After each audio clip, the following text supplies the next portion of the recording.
नहीं हुआ। कायदा कहता, भारत का संविधान कहता कि कोई भी फसल बोने से पहले किसान को पता होना चाहिए उसको मिलेगा, उसकी कीमत क्या, उसकी लागत क्या। अगर किसान का टाइम से पहले बोने के टाइम पे भाव डिक्लेयर नहीं किया जाता है तो ये किसान के साथ बेईमानी, धोखा हम बर्दाश्त कर रहे हैं। तरह तरह के खेल किए जाते हैं, अलग अलग जातियों की पंचायत कराई जाती है। मैं आजकल सोशल मीडिया देख रहा हूँ, सोशल मीडिया में आप लोगों को आपको पता चल जाएगा लेटेस्ट ट्रेंड क्या होगा।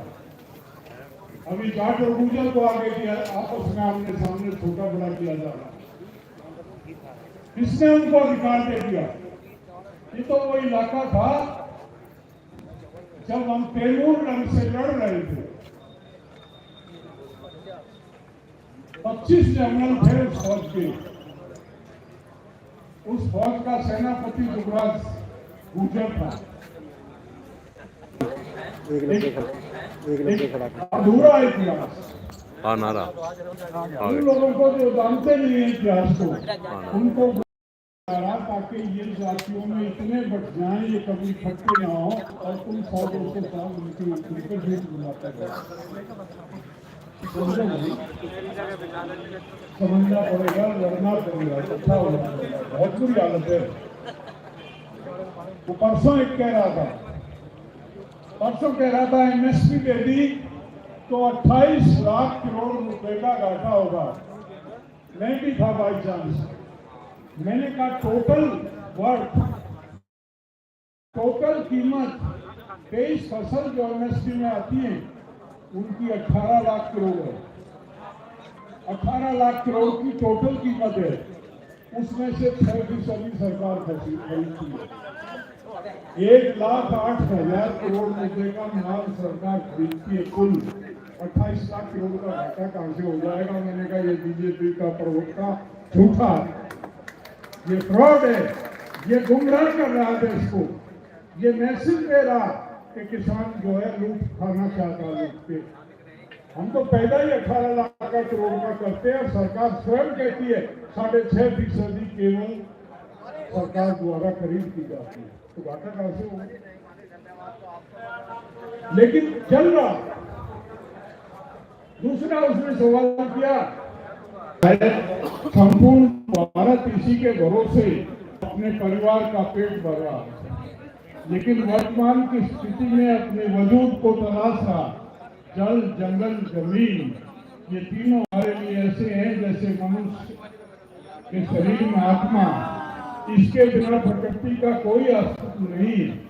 एनडीए सरकार का तीसरा कार्यकाल शुरू हो गया, लेकिन देश के किसान, मजदूर, आदिवासी को लेकर सही है और तत्काल इन सभी विषयों की चर्चा की भी मांग करती है। कृषि संकट को समाप्त करने के लिए किया गया। झूठ बोल रहे हैं साली। हाँ लड़की है जी, छोटी है तो लड़कों क्या कहूँगा मैं बताऊँ। हाँ लड़की है जी, छोटी है तो लड़कों क्या कहूँगा मैं बताऊँ।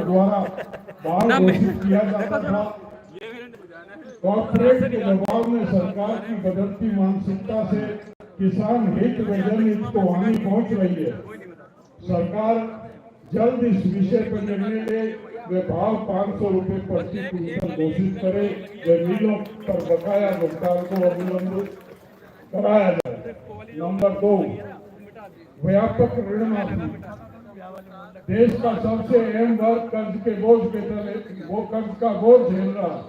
इसी कारण वे आत्महत्या करने पर मजबूर है।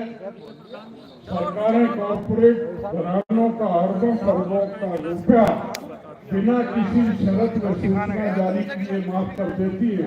इसी तरह से पंचायत देश के किसान का संपूर्ण ऋण माफ करने की मांग करती है। नंबर 3, एमएसपी गारंटी कानून। आज के हालात को देखते हुए देश की हर फसली किसान को उसकी आवश्यकता भी है। एनडीए की सरकार चला रहे प्रधानमंत्री जी ने पूर्व के समय में एग्रीकल्चर स्टैंडिंग कमेटी के सदस्य चेयरमैन के रूप में एक रिपोर्ट सौंपी थी जिसमें एमएसपी को